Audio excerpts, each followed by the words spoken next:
اعوذ باللہ من الشیطان الرجیم بسم اللہ الرحمن الرحیم الحمدللہ رب العالمین والصلاة والسلام علی خاتم النبیین اللہم صلی علی محمد وعلی آل محمد کما صلیت علی ابراہیم وعلی آل ابراہیم انک حمید مجید اللہم بارک علی محمد وعلی آل محمد کما بارکت علی ابراہیم وعلی آل ابراہیم انک حمید مجید رب اشرح لی صدری ویسر لی امری واحلل عقدۃ من لسانی یفقہوا قولی۔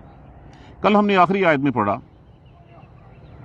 ہم نے لوط علیہ السلام کا قصہ پڑھا کہ لوط علیہ السلام کے ساتھ کیا کیا ہم نے، لوط علیہ السلام کی قوم کے ساتھ کیا کیا ہم نے۔ لوط علیہ السلام کو اور ایمان والوں کو بچا لیا۔ اب جو قوم لوط تھی، اس قوم لوط کے اس بدفعلی کے گناہ کے اوپر ان کے اوپر پتھروں کی بارش کی گئی، ان کو آسمان کی بلندیوں پہ لے جا کے ان کو زمین پہ دے مارا گیا۔ بحر مدار، ڈیڈ سی، وہ اتنی زمین میں گھس گئی کہ زمین سے پانی نکل آیا۔ اب پھر کہا کیا گیا، اس میں نشانی ہے۔ نشانی کس کے لیے ہے؟ یخافون العذاب العلیم، وہ جو اللہ کے دردناک عذاب کا ڈر رکھتے ہیں، اس میں یہ نشانی ہے۔ وہ لوگ اگر دیکھیں، سنیں، پڑھیں، اس کو سمجھ جائیں کہ اس بستی والوں کے ساتھ کیا ہوا تھا، اس بستی والوں کے کرتوت کیا تھے۔ اگر ہم نے وہ کام کیا، وہ کرتے کیا تھے؟ چوری، رازنی، راستے میں راہگیروں کو لوٹ لینا، اور ساتھ وہ بدفعلی جیسا جرم۔ اس کے بدلے میں ان کو کیا سزا ملی؟ ہم کہتے ہیں نا کہ اچھا تو نے یہ فلاں کام کیا تو تیرا حال بھی اس جیسا ہو جائے گا۔ تو اگر انہوں نے یہ کام کیا ہے تو یہ کام کوئی جو بھی کرے گا اس کو اس عذاب کا ڈر رکھنا چاہیے۔ یہ ہے نشانی، یہ ہے عبرت اس میں، کہ وہ عبرت پکڑیں ہم اس سے کہ جو کہا گیا ہے۔ اب اس کے بعد مختصراً اگلی آیت کریمہ میں وہ انبیاء کرام کی اور دوسری قوموں کا وہ قصہ بتا دیا گیا ہے۔ جیسے میں نے پہلے کہا تھا کہ سورہ ہود میں، سورہ عنکبوت میں اور دوسری سورہ ہجر میں بہت ساری ڈیٹیلز وہ ساری قرآن میں وہ دی گئی ہیں۔ اس میں نشانی تھی وفی موسیٰ، اور موسیٰ میں بھی، موسیٰ کے قصے میں بھی نشانی ہے، موسیٰ کے قصے میں بھی عبرت ہے کہ جب ہم نے موسیٰ علیہ السلام کو وفی موسیٰ، اور موسیٰ میں بھی اذ ارسلناہ، جب بھیجا ہم نے اس کو، لفظ کیا ہے؟ ارسالن سے۔ ارسال کرنا کیا ہوتا ہے؟ ہم جانتے ہیں بھیجنا، نہ متکلم، ہم نے اس کو، اور جب بھیجا ہم نے، ارسلہ پلس نہ پلس ہو، بھیجا ہم نے اس کو الی فرعون کی طرف۔ اور موسیٰ میں بھی ایک نشانی ہے، جب ہم نے بھیجا اس کو فرعون کے پاس بے سلطان مبین۔ سلطان کس کو کہتے ہیں؟ معجزہ، دلیل، نشانی کے ساتھ، مبین، کھلی کھلی۔ کیا نشانیاں دی گئی تھیں؟ ایک عصا تھی، اور دوسرا وہ ید بیضا تھا کہ ہاتھ بغل میں ڈالتے تو وہ سفید روشن چمکدار وہ ہو جاتا۔ یہ نشانیاں دے کے ہم نے بھیجا۔ یہ وہی عصا ہے کہ جس کو وہ جب زمین پہ ڈالتے تھے تو وہ ایک اژدھا بن جاتا تھا، پکڑ لیتے تو پھر وہ لکڑی کی وہ لاٹھی بن جاتی تھی۔ جب انہوں نے مقابلہ کیا اور پورا میدان وہ رسیوں سے اور نظر بندی کر کے ان کو سانپوں کی شکل دے دی، تو وہی عصا تھا جس نے ان سب کو وہ ہڑپ کرنا شروع کر دیا۔ تو یہ دلیل دے کے، ساتھ سند دے کے ان کو بھیجا فرعون کی طرف۔ فتولا، واللہ کا معنی کیا ہوتا ہے؟ منہ پھیر لینا، پلٹ لینا۔ پس پلٹ گیا وہ، بے رکن ہی، لفظ ہے رکن، اس کا معنی ہوتا ہے بیسیکلی قوت، طاقت، ساتھ طاقت کے۔ جس کو غرور ہوتا ہے، جس کو تکبر ہوتا ہے، جس نے کوئی نئی بات ماننی ہوتی، وہ تکبر میں کیا کرتا ہے؟ اپنے کندھے اچکاتا ہے اور سائڈ پہ نکل جاتا ہے۔ ایسے ہی ہوتا ہے نا کہ جس نے کوئی بات نہیں ماننی ہوتی، کیوں؟ اس کو اپنی قوت پہ، اپنی طاقت پہ بڑا ناز ہوتا ہے۔ بے رکن ہی، ساتھ اپنی قوت کے۔ اس کو کس قوت پہ ناز تھا؟ وہ جو فوج اس کے پاس تھی، جو اسلحہ اس کے پاس تھا، اتنی بڑی مملکت کا وہ سربراہ تھا، اس کو بڑا مان تھا اس کے اوپر۔ کندھے اچکائے اور اچکا کے اس کو وہ رد کر دیا، اور رد کر کے کہنے لگا، پس منہ پھیر لیا اس نے پوری قوت کے ساتھ اپنی، وقالا، اور کہنے لگا، ساحرن، ساحر کس کو کہتے ہیں؟ جادوگر۔ ساحرن جادوگر ہے، اور مجنون، یا دیوانہ ہے یہ۔ یا تو کیونکہ اس وقت مصر میں وہ جادو کا وہ دور دورہ ہوتا تھا، جادو عام تھا۔ تو ایک تو کہا کہ نہیں یہ جادوگر ہے، یہ جو لے کے آیا نا لاٹھی اور یہ جتنے معجزے دکھا رہا ہے، یہ سارے کے سارے یہ جادوگر ہے، یا یہ جادوگر ہے یا یہ دیوانہ ہے، یہ جو جس طرح کی حرکتیں کرتا ہے یہ کوئی عام بندہ نہیں کر سکتا. کیوں؟ اس لیے کہ اس کو اپنی طاقت پہ اپنی قوت پہ ناز تھا کہ یہ ایک شخص سے کس کا بھائی یہ دو لوگ, اور ہم جو ہے وہ پوری اتنی بڑی جو ہے وہ جتھا ہے ہمارے پاس, اتنی بڑی فوج ہے, اتنا ہمارے پاس ساز و سامان ہے, ہم اس کی یہ اکیلا کیا کر لے گا. بس اس نے پوری قوت کے ساتھ منہ موڑا اور کہنے لگا یہ جادوگر ہے یا مجنو ہے. فَأَخَذْنَاهُ, لفظ کیا ہے آخذہ؟ آخذہ کا معنی کیا ہوتا ہے؟ پکڑ لینا. فَأَخَذْنَاهُ, نا متکلم ہم, ہو غائب کی ضمیر لگی ہے. فَأَخَذْنَاهُ, پھر پکڑ لیا ہم نے اس کو. وَجُنُودُهُ, اور اس کے لشکر, جنود و جندن سے ہے, جند واحد ہوتا ہے, جنود جمع ہوتی ہے, اور لشکر کو اس کو ہم نے پکڑا, پھر اس کو اور اس کے لشکر کو, جس کے اوپر اس کو مان تھا, جس طاقت کے بل بوتے پہ اس نے جو ہے وہ منہ پھیرا تھا. فَنَبَذْنَاهُ, نبازا, نون بے زال, اس کا معنی ہوتا ہے پھینک دینا. نبازا, پھینک دینا, ڈبو دیا, غرق کر دیا. فَنَبَذْنَاهُمْ, پس ڈبو دیا ہم نے اس کو. فَنَبَذْنَاهُمْ, پھر ہم نے ڈبو دیا اس کو. فی الیم میں, یم کہتے ہیں دریا کو, پھر ہم نے اس کو دریا میں ڈبو دیا. وَهُوَ مُلِيمٌ, ملیم کیا ہوتا ہے؟ ملامت کرنے ہوا کہ وہ اپنی کرتوتوں کی وجہ سے تھا اس قابل کہ اس کو جو ہے وہ اس انجام تک پہنچایا جائے. اس کے اوپر کسی نے زیادتی نہیں کی, اس کی حرکتیں ایسی تھیں کہ وہ قابل ملامت تھا, وہ قابل سزاوار تھا. یہی بات جو ہے وہ سورہ قصص میں پڑھی گئی ہے. فَأَخَذْنَاهُ, پکڑا ہم نے اس کو. وَجُنُودُهُ, اور اس کے لشکر کو. فَنَبَذْنَاهُمْ, پھر ڈبو دیا ہم نے اس کو. فَانظُرْ كَيْفَ كَانَ عَاقِبَةُ الظَّالِمِينَ, پس دیکھ پھر کیسا انجام ہوا ظالم لوگوں کا. ظالم کون ہیں؟ جو اللہ اور اس کے احکامات کی جو ہے وہ احکامات سے منہ موڑتے ہیں, اللہ اس کے رسول کو جو ہے وہ ان کی تکذیب کرتے ہیں, اللہ کے رسولوں کی جو ہے وہ استہزاء اڑاتے ہیں. تو پس کیسا انجام ہوا ان کا جب ڈبو دیا ان کو. دیکھیں اللہ سبحانہ تعالیٰ نے ایک تنکا تک نہیں ہلا. وہ خود جو ہے وہ اپنے موت کے گھاٹ کی طرف خود آیا. اس کو پتا تھا کہ موسیٰ علیہ السلام کے پاس معجزات ہیں, جتنے اس سے پہلے معجزے دکھائے تھے, مینڈکوں کا عذاب, خون کا عذاب, جوؤں کا عذاب, سسری کا عذاب, قید سالی کا عذاب, کتنی آئی تھیں ان کے اوپر. آتے تھے موسیٰ علیہ السلام, موسیٰ اس عذاب سے ہٹا لے, اب ہم تیرے اللہ پر ایمان لے آئیں گے. عذاب ہٹ جاتا اور پھر ویسے کے ویسے ہو جاتے, جانتے تھے سب کچھ. اب اللہ سبحانہ تعالیٰ نے پھر ان کو جو ویسی وہ آئے اور آ کے دیکھا, کبھی بہتا ہوا پانی بھی جو ہے وہ لگ ہوا ہے, بہتا ہوا پانی بھی جو ہے اس میں جو ہے وہ دیواریں کھڑی ہوئی ہیں, کہ معجزہ ہوا, عصا مارا, اس میں سے دیواریں راستے بن گئے, اور نیچے خشک زمین نظر آنے لگی. موسیٰ علیہ السلام گزر گئے, اور انہیں سمجھا شاید ہم بھی گزر جائیں گے. اللہ نے ایک تنکا تک نہیں کسی کو ہلانے دیا. اور پھر جب تک کہ پوری کی پوری فوج فرعون سمیت اس پانی کے اندر چلی نہیں گئی, تب تک اس پانی کو کھڑے رہنے کا حکم دیا. اور پھر جب وہ چلی گئی اندر, تو پھر کیا ہوا, اس پانی کو جو ہے وہ رواں کر دیا, جاری کر دیا. وہ سارے کے سارے جو ہے وہ ڈوب کے ہلاک ہو گئے. کیسا انجام ہوا. اب ہم کیا دیکھ رہے ہیں؟ ایسے کسی عذاب کے منتظر ہیں ہم بھی. یہ نشانیاں ہیں جو ہمارے سامنے بیان کی جا رہی ہیں.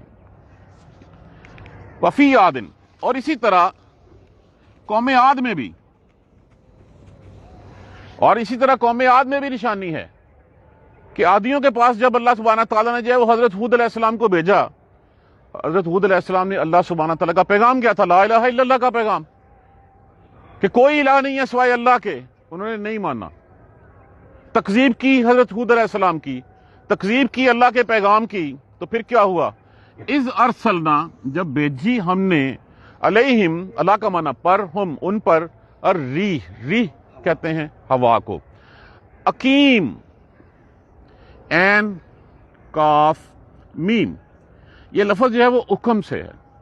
یہ لفظ ہم اسی سورہ مبارکہ کی آیت نمبر 29 میں پڑھ چکے ہیں. معنی کیا تھا اس کا؟ بانجھ, ایسی ہوا جو خیر و برکت سے خالی ہو, جس میں کوئی خیر نہ ہو. دیکھیے ہوا چلتی ہے, ہوا بے مقصد نہیں ہوتی. کبھی تو ہوا جو ہے وہ ہمیں خوشخبری سناتی ہے کہ پیچھے سے بارش آ رہی ہے, کبھی ہوا جو ہے وہاں سے بخارات اٹھاتی ہے اور اٹھا کے جو ہے وہ بادلوں کو چلاتی ہے, بادل کو جو ہے وہ لے کے آتی ہے. کبھی ہوا جو ہے وہ خوشبو بکھیر رہی ہوتی ہے, اور کبھی ہوا جو ہے وہ نر درختوں کے تخم اٹھا کے جو ہے وہ مادہ درختوں کے اوپر پھینک رہی ہوتی ہے. کبھی بے مقصد نہیں چل رہی ہوتی. تو یہ وہ ہوا تھی جس میں کوئی خیر نہیں تھی، کوئی برکت نہیں تھی سوائے ہلاکت کے ان کے۔ تو یہاں پہ عقیم کا معنی، عقیم کا لفظی معنی تو بانجھ ہی ہے، یہاں پہ ہم اس کا ترجمہ کریں گے کہ ایسی ہوا جو خیر و برکت سے خالی تھی۔ بھیجی ہم نے ہوا ان کے اوپر جو ہے وہ جس میں کوئی خیر نہیں تھی، وہ اتنی تیز، ما تذرو، نہیں چھوڑی اس نے، وزروں سے چھوڑنا، نہیں چھوڑی اس نے، من شیئن، کوئی چیز بھی، اس نے کوئی چیز نہیں چھوڑی، آتت علیہ، آتی تھی جس کے اوپر بھی، اللہ، مگر کر دیتی تھی، جعلتہ، کر دیتی تھی اس کو، کر رمیم۔ رمیم کس کو کہتے ہیں؟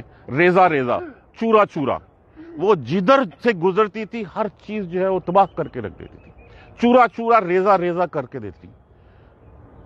7 راتیں 8 دن، اندازہ کیجئے کہ وہ تیز آندھی چلی ہے، اور اس تیز آندھی میں کوئی بچا نہیں پھر، سوائے کس کے؟ وہ ایک باڑے میں، ایک احاطے میں چلے گئے حضرت ہود علیہ السلام اور ایمان والے، وہ بچ گئے، ان کو کچھ نہیں ہوا، اور باقی سب کا جو ہے وہ کیا حال ہوا کہ وہ نہیں، وہ گزرتی تھی جس چیز کے اوپر گزرتی تھی، مگر اس کو کر دیتی تھی کر رمیم، روز ریزہ ریزہ، چورا چورا اس کو کر دیتی تھی۔ وفی سمود، اور سمودیوں میں بھی، قوم سمود میں بھی، اس کی لہم، جب کہا گیا ان سے، تمتعوا، متا کا معنی کیا ہوتا ہے؟ فائدہ اٹھانا، تم فائدہ اٹھا لو، حتی حین، ایک خاص مدت تک۔ اب یہاں پہ 2 مفہوم ہوتے ہیں، ایک مفہوم تو یہ ہے کہ جس وقت انہوں نے اونٹنی کو مار ڈالا، کہا 3 دن کی مہلت ہے تمہارے پاس، جو کرنا ہے، جو موج کرنی کر لو، انہوں نے اللہ کی طرف جو ہے وہ معافی بھی نہیں مانگی۔ حالانکہ اس سے آپ دیکھ لیجئے حضرت یونس علیہ السلام کی قوم کو بھی، حضرت یونس علیہ السلام کی قوم کو بھی جو ہے وہ وارننگ ملی تھی، وہ تو سارے کے سارے اپنی ہر چیز جو ہے وہ نکال کے جو ہے وہ چلے گئے تھے، اور جا کے جو ہے وہ معافی مانگنے سے اپنے ڈھور ڈنگر بال بچے سارے گئے اور اللہ کے آگے گڑ گڑانا شروع کر دیا، اور گڑ گڑانا شروع کر دیا تو وہ عذاب ان سے ٹل گیا تھا۔ انہوں نے کوئی فائدہ نہیں اٹھایا۔ اونچی کو جب مار ڈالا تو 3 دن کے بعد ان کے اوپر ایک عذاب آیا، اور وہ عذاب کیا آیا تھا؟ ایک چیخ کا، ایک کڑک کا عذاب آیا، کوئی اپنی جگہ سے پھر ہل نہیں سکا، سارے کے سارے جہاں تھے وہ وہیں کے وہیں جو ہے وہ دیکھ رہے تھے عذاب آیا، اور عذاب مر گئے۔ اور اس کا دوسرا مفہوم یہ ہے کہ جس وقت جو حضرت صالح علیہ السلام نے ان کو پیغام دیا کہ اللہ کا پیغام یہ ہے کہ یہ اونٹنی اللہ کی نشانی ہے، اس کو جو ہے وہ ایک دن پانی یہ پیے گی، ایک دن تم پیو گے، اس کی حفاظت کرنا، اس کو نقصان نہ پہنچانا، ایک فائدے تک اس کو اٹھاتے رہو، اس سے فائدہ اٹھاتے رہو۔ لیکن جب انہوں نے اس بات کو جو ہے وہ نہ سمجھا، اس اونٹنی کو مار ڈالا، تو پھر کیا ہوا؟ ایک خاص مدت تک تو ہم نے کہا تھا، اس کی لہم، جب کہا ان سے تمتعوا حتی حین، کہ فائدے اٹھا لو ایک مدت تک، فاتعوا، پھر عطاؤ، سرکشی کی، نافرمانی کی، حد سے بڑے، ان امر ربہم، اپنے رب کے حکم سے، اپنے رب کے حکم سے جب انہوں نے روگردانی کی، رب کے حکم سے سرکشی کی، کہا تھا اس اونٹنی کو ہاتھ نہیں لگانا۔ دیکھیے ایک بڑی سیدھی سی بات ہے، کہا کہ صالح ہم تجھے تب مانیں گے علیہ السلام، کہ تب مانیں گے جب یہ سامنے پہاڑ ہے، اس پہاڑ میں سے ایک اونٹنی نکلے، وہ 10 مہینے کی گابن بھی ہو، وہ یہاں پہ آ کے جو ہے وہ بچہ بھی جنے، تب تمہیں مانیں گے۔ کہا اچھا اگر میں یہ کر دوں، اللہ سے کہوں، اور اللہ سبحانہ تعالیٰ یہ معجزہ دکھا دے، یہ نشانی دکھا دیں، تب ایمان لے آؤ گے؟ ہاں ہم ایمان لے آئیں گے۔ اللہ سے دعا کی گئی، اللہ سبحانہ تعالیٰ نے دعا منظور فرمائی، ان سب کے دیکھتے ہوئے وہ پہاڑ پھٹا، اس میں سے اونٹنی نکلی، اونٹنی 10 ماہ کی گابن بھی تھی، اور ان کے سامنے آ کے جو ہے وہ بتا دیا کہ اب یہ اللہ کی نشانی ہے، اس نشانی کے اوپر ہاتھ مت اٹھانا، اس کو تکلیف مت دینا، اس کو ایذا مت دینا۔ اب انہوں نے تکلیف کیا دینی تھی، انہوں نے اس کو جو مار کے رکھ دیا۔ یہ ہے وہ اب امر ربہم، اس رب کے حکم سے انہوں نے جو ہے وہ آگے بڑھے۔ فاخذتہم، اخذت، آ پکڑا اس نے ان کو، کس نے؟ الصاعقۃ، کڑک نے، ایک چیخ نے، ایک چنگھاڑ نے، ایک اتنی زوردار چیز آواز آئی، پتے پانی ہو گئے، کلیجے پھٹ گئے ان کے، وہیں کے وہیں جو ہے وہ وَهُمْ يَنظُرُونَ، اور وہ دیکھ رہے تھے، ایک چیخ آئی ہے، اور وہ چیخ سے کچھ نہیں کر سکے، نہ تو کوئی اپنا بچاؤ کر سکے، نہ جو ہے وہ حضرت صالح علیہ السلام سے کوئی بدلہ لے سکے۔ یہ ان کے سامنے دیکھتے دیکھتے ان کو کہہ دیا گیا تھا کہ 3 دن ہیں تمہارے پاس، اب ہونا تو کیا چاہیے تھا؟ ہونا یہ تھا کہ 3 دنوں میں اللہ کے آگے جھک جاتے، معافی مانگ لیتے اللہ سے۔ اللہ غفور الرحیم ہے، اگر یونس علیہ السلام کی قوم کو جو ہے وہ معاف کر سکتا ہے تو ان کو بھی معاف کر سکتا، لیکن انہوں نے کہا نہیں، ہم تو بہت بڑے جو ہیں وہ ہیں۔ اپنی مان کس کے اوپر تھا؟ عاد و سمود کی بستیاں جا کے دیکھ لیں، جو سائنس کے انجینئرنگ کے شاہکار انہوں نے کھڑے کیے تھے، وہ آج کی دنیا بھی حیران ہوتی ہے کہ اچھا یہ کیسے کر لیا انہوں نے۔ فما استطاعوا، پس نہیں تھی استطاعت ان سے طاقت، واو الف جمع کے لیے استعمال ہوا، فما استطاعوا، پس نہیں تھی ان میں طاقت، من قیام، کھڑا ہونے کے لیے۔ اتنی وہ تیز چیخ چنگاڑ تھی کہ وہ کھڑے بھی نہیں ہو سکتے تھے۔ وما کانوا، اور نہ وہ تھے منتصرین، منتصرین لفظ انتصار ان سے ہے۔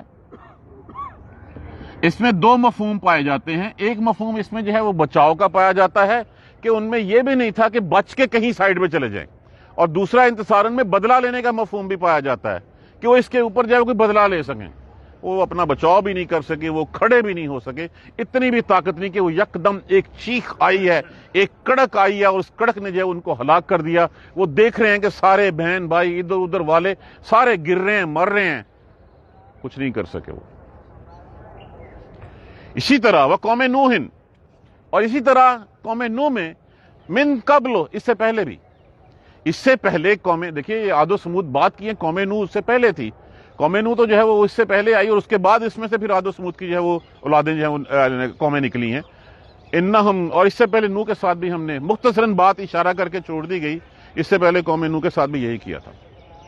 قوم نوح میں جو ہے وہ نوح علیہ السلام نے کتنے 100 سال، سینکڑوں سال، 900 سال تبلیغ کی، کوئی کسی نے بات نہیں مانی، الٹا مذاق اڑایا، استہزاء اڑایا نوح علیہ السلام کا۔ وہ یہ بڈھا سٹھیا آ گیا، یہ کیا کر رہا ہے یہاں صحرا میں کشتی بنا رہا ہے، کیا ہے یہاں پہ جو ہے وہ سیلاب آ جائے گا، کیسی باتیں کر رہا ہے۔ یہ تھی ان کی استہزائیہ گفتگو۔ تو جب انہوں نے یہ باتیں کی تو پھر حضرت نوح علیہ السلام نے کیا دعا کی؟ اللہ ان میں سے کسی ایک کو بھی نہ چھوڑ، ان کی اولادوں کو بھی نہ چھوڑ، ان کی اولادیں جو ہوگی ان کو جو بچے جنیں گی وہ بھی انہی کی طرح نافرمان ہوں گے، اللہ ان میں سے کسی کے نہ چھوڑ، ان کو ختم کر دیں۔ پھر کیا ہوا؟ صرف وہ لوگ جو آپ پر ایمان لائے تھے، 80 تھے یا 82 تھے یا 84 تھے، صرف وہ لوگ بچا لیے گئے۔ اس دنیا میں کوئی اور زیرو نہیں چھوڑی گئی۔ اسی لیے حضرت نوح علیہ السلام کو آدم ثانی کہا جاتا ہے کہ اس کے بعد جتنی گروتھ ہے وہ آپ علیہ السلام کے اس میں بھی جو ہے وہ آپ کے بیٹے ہی تھے، تو ان سے جو ہے وہ ساری کی ساری جو ہے وہ ہے۔ اسی طرح قوم نوح اس سے پہلے، انہم، بے شک وہ تھے، کونو تھے، قومن لوگ، فاسقین، فاسق نافرمان لوگ تھے۔ یہ نافرمان لوگوں کی ایک لسٹ شارٹ کر کے جو ہے وہ ہمیں سمری دے دی گئی ہے کہ یہ وہ لوگ تھے جنہوں نے اللہ کے احکامات کا مذاق اڑایا، اللہ کے نبیوں کا استہزاء اڑایا۔ یہ ان کا انجام پڑھ لو، اپنے گریبان میں جھانک لو، اگر تم بھی جو ہے وہ یہ کام کرو گے تو تمہارے ساتھ بھی یہ ہو سکتا ہے۔ اب پیغام کیا ہے اس میں؟ کہ اس سے عبرت سے نصیحت سیکھی جائے، اس سے جو ہے وہ پھر نصیحت پلے باندھی جائے کہ میں نے اگر یہ کام کیے تو میرا انجام بھی یہ ہوگا۔ یہ تو وہ انجام تھا جو دنیا میں ان کے ساتھ ہوا، اور جو آخرت میں اللہ نے جہنم ان کے لیے تیار کر رکھی ہے وہ الگ بات ہے۔ یہ تو دنیا میں ان کا راستہ جو ہے وہ روکا گیا، ان کا بازو پکڑا گیا اور پکڑ کے ان کو بتایا گیا کہ اللہ اتنا کمزور نہیں ہے کہ اللہ تمہیں جو ہے وہ چھوڑ دے فری۔ اگر تم اللہ کے رسولوں کا مذاق، کیونکہ اللہ نے کیا کہا تھا کہ پھر غالب جو ہے وہ اللہ کا دین اور اللہ کے نبی آ کے رہیں گے، کسی اور نے نہیں ہونا۔ اور یہی بات ہمیں ہسٹری بتاتی ہے، یہی بات ہمیں قرآن بتاتا ہے، اور انشاءاللہ روز محشر جو ہے یہی بات سچ ہوگی کہ اس دن کون ہوگا؟ پھر کسی کی بادشاہی ہوگی؟ اسی اللہ سبحانہ تعالیٰ کی بادشاہی ہوگی۔ سچ وہی ہے۔ یہ الگ بات ہے کہ ہم ایمان تو رکھتے ہیں، ہم یقین نہیں رکھتے اس کے اوپر۔ اگر مجھے یقین آ جائے تو یہ سارے قصے جو مجھے بتائے گئے ہیں، کیا یہ میرے رونگٹے کھڑے کر دینے کے لیے کافی نہیں ہے؟ کیا مجھے روں جو ہے وہ اس کا جو میرا ہل نہیں جانا چاہیے اس سے کہ ان قوموں کے ساتھ، اور یہ سارے ایک ایک جرم کے اوپر، ایک ایک گناہ کے اوپر پوری کی پوری قوم تباہ کر دی گئی۔ یہ سارے گناہ جو ہیں وہ اس وقت ہم کرتے پھر رہے ہیں، جھوٹ ہم بولتے ہیں، منافق ہم ہیں، چوری چکاری یہاں پہ ہوتی ہے، کیا کچھ نہیں ہوتا، سارے گناہ یہاں پہ پائے جاتے ہیں۔ ان کے اوپر فخر بھی کیا جاتا ہے، پھر جو جتنا بڑا جھوٹا ہے وہ اتنا بڑا جو ہے وہ کامیاب بزنس مین ہے، اتنا بڑا جو ہے وہ ڈپلومیٹ ہے، اتنے جو ہے وہ ہم تمغے اس کے کاندھے پہ سجا دیتے ہیں۔ یہ نہیں دیکھتے ہماری حقیقت کیا ہے۔ یہ ہے حقیقت، نہیں مانیں گے، یہ انجام ہمارے سامنے لکھا ہوا ہے۔ اسی لیے یہ نصیحت کے طور پہ جو آیا تھا کہ اس کو جو ہے وہ یہ عبرت ہے، اس میں نصیحت ہے، پکڑ لو۔ ادھر پھر ترجمہ دیکھ لیجئے، وفی موسیٰ اذ ارسلناہ الی فرعون بسلطان مبین، اور موسیٰ میں بھی ایک نشانی ہے جب بھیجا ہم نے اس کو فرعون کی طرف ساتھ ایک کھلی سند کے ساتھ، طاقت کے ساتھ، فتولی برکنہ، بس منہ پھیر لیا اس نے پوری طاقت کے ساتھ، قوت کے ساتھ، وقال ساحر، کہنے لگا جادوگر ہے، اور مجنون، یا یہ مجنون ہے، فاخذناہ وجنودہ، پکڑ لیا ہم نے پھر اس کو بھی اور اس کی طاقت کو بھی، وہ جو لشکر کی شکل میں اس کی طاقت تھی جس کے اوپر بڑا مان تھا، اس کو پکڑ لیا ہم نے، اس کو بھی اور اس کے لشکر کو بھی، فنبذناہم فی الیم، پھر پھینک دیا ہم نے ان کو، ڈبو دیا ہم نے ان کو دریا میں، وہو ملیم، اور وہ تھا ہی قابل ملامت، وہ تھا ہی کہ اس کے قصور ایسا تھا کہ اس کو جو ہے وہ بخشا نہیں جا سکتا تھا۔ وفی عاد، اور اسی طرح عاد میں، قوم عاد میں، اذ ارسلنا علیہم الریح الاقیم، جب ان کے اوپر ہم نے خیر و برکت سے خالی ہوا بھیجی، جب ہم نے ان کے اوپر جو ہے وہ بانجھ ہوا جس میں کچھ خیر نہیں تھی وہ بھیجی، ما تعذر ما من شیء، نہیں چھوڑا اس نے کسی بھی چیز کو، آتت علیہم، وہ آتی تھی علیہ، آتی تھی جس پر بھی، الا جعلتہ کررمیم، مگر وہ کر دیتی تھی اس کو ریزہ ریزہ، چورا چورا کر دیتی تھی۔ وفی سمود، اور سمود میں بھی، اس کی لہم، جب کہا گیا ان سے، تمتعوا حتی حین، کہ تم فائدے اٹھا لو ایک خاص مدت تک، 3 دن ہے نہیں، اس 3 دنوں سے فائدہ اٹھا لو۔ ہمیں بھی ایک خاص مدت تک کے لیے فائدہ اٹھانے کے لیے کہا گیا ہے۔ یہ مدت کب ختم ہو جانی ہے ہمیں سے کوئی نہیں جانتا، یہ مدت اگلے لمحے بھی ختم ہو سکتی ہے، یہ پتہ نہیں ہمیں کہ اگلا سانس آنا کہ نہیں آنا، اس چیز سے انکار تو نہیں کرتے ہم، لیکن ہمیں یقین بھی نہیں ہے۔ ہم کہتے ہیں فلانے مرنا ہے، کرونا آئے گا ان پہ آئے گا، ڈینگی آئے گا ان پہ آئے گا، زلزلہ آئے گا ادھر آئے گا، سیلاب آئے گا وہاں آئیں گے، میں نہیں مروں گا، گور پہ آئے کوئی اور وہ مریں گے، میں نہیں مروں گا۔ میرے مرنے کا یقین ہو تو پھر میں اپنی راہ سیدھی کر لوں، یہی ہے نصیحت پکڑنا، یہی ہے عبرت لینا۔ فَعَتَوْا عَنْ أَمْرِ رَبِّهِمْ، پس سرکشی کی انہوں نے اپنے رب کے حکم سے، فَأَخَذَتْهُمُ الصَّاعِقَةُ، آ پکڑا ان کو ایک چیخ نے، ایک کڑک نے، وَهُمْ يَنظُرُونَ، اور وہ دیکھتے ہی رہ گئے، دیکھ رہے تھے عذاب آیا ہے، اللہ کا ایک چیخ آئی ہے، کڑک آئی ہے، کچھ نہیں کر سکے پھر وہ، فَمَا اسْتَطَاعُوا مِنْ قِيَامٍ، کھڑے ہونے کی طاقت بھی ان میں نہیں تھی، وَمَا كَانُوا مُنْتَصِرِينَ، اور نہ وہ اپنے بچاؤ کرنے والے تھے۔ وقوم نوح، اور اسی طرح قوم نوح میں بھی، من قبل، اس سے پہلے، انہم کانوا قوما فاسقین، بے شک یہ ساری قومیں، یہ قوم جو تھی نا، یہ سارے لوگ جو ہیں وہ فاسق لوگ تھے، یہ نافرمان لوگ تھے۔ فسق سے فاسقین ہے، کرنے والا، فاعل کے وزن کے اوپر۔ اللہ سبحانہ تعالیٰ ہمیں جو ہے وہ نصیحت پکڑنے کی اور ہمیں اسے سبق سیکھنے کی ہمت دے، ہمیں اپنی راہیں سیدھی کرنے کی ہمت دے، ہمارے اس ایمان کو یقین میں بدل دے ہمیں، تبھی ہمارا گزارا ہوگا، ویسے گزارا نہیں ہو سکتا۔ جزاک اللہ خیر۔ سبحانک اللہم و بحمدک، اشہد ان لا الہ الا انت، استغفرک و اتوب الیک۔ الحمدللہ رب العالمین، الحمدللہ رب العالمین، الحمدللہ رب العالمین۔ اللہم صلی علی محمد وعلی آل محمد کما صلیت علی ابراہیم وعلی آل ابراہیم انک حمید مجید۔ اللہم بارک علی محمد وعلی آل محمد کما بارکت علی ابراہیم وعلی آل ابراہیم انک حمید مجید۔ ربنا لا تؤاخذنا ان نسینا واخطأنا، ربنا ولا تحمل علينا إصرا كما حملته على الذين من قبلنا، ربنا ولا تحملنا ما لا طاقة لنا به، واعف عنا واغفر لنا وارحمنا أنت مولانا فانصرنا على القوم الكافرين۔ ربنا لا تزغ قلوبنا بعد إذ هديتنا وهب لنا من لدنك رحمة إنك أنت الوهاب، رب اغفر وارحم وأنت خير الراحمين۔ یا رب ارحمهما كما ربياني صغيرا، یا رب ارحمہما کما ربیانی صغیرہ، یا رب ارحمہما کما ربیانی صغیرہ۔ دعا کیجئے بیماروں کے لیے، اللہ سبحانہ تعالیٰ سب کو صحت کاملہ نصیب فرمائے، صحت والی ایمان والی زندگی نصیب فرمائے۔ جو مسلمان دنیا سے چلے گئے ہیں، اللہ سبحانہ تعالیٰ ان سب کی مغفرت فرما دے، بخشش فرما دے، ان کے درجات بلند فرما دے۔ یا اللہ جو بے اولاد ہیں ان کو نیک اولاد نصیب فرما دے۔ یا اللہ جو اولاد والے ہیں ان کی اولادوں کو ان کا تابع فرما بنا دے، نیک بنا دے۔ ایک بہن نے درخواست کیا، ان کا بیٹا جو ہے وہ نافرمان ہوا ہے، اللہ سبحانہ تعالیٰ سے دعا کریں کہ اللہ اس کو اپنی ماں کی فرما برداری کی ہمت اور توفیق دیں، اللہ سبحانہ تعالیٰ اس کو جو ہے اپنی ماں کا جو ہے وہ اطاعت گزار بنا دیں۔ اور بھی جو دوست بیمار ہیں ان کے لیے دعا کیجیے، جو بے روزگار ہیں ان کے لیے دعا کیجیے، جو قرض میں پھنسے ہوئے ہیں اللہ سبحانہ تعالیٰ ان کے قرضے خزانہ غیب سے دور فرما دے، جو بچے بچیوں کی شادیوں کے لیے پریشان ہیں اللہ سبحانہ تعالیٰ نیک ان کے جوڑے جو ہے وہ بنا دے۔ اللہم اغفر لنا وارحمنا، اللہم اغفر لنا وارحمنا، اللہم اغفر لنا وارحمنا، ربنا تقبل منا انك انت السميع العليم وتب علينا انك انت التواب الرحيم والحمد لله رب العالمين.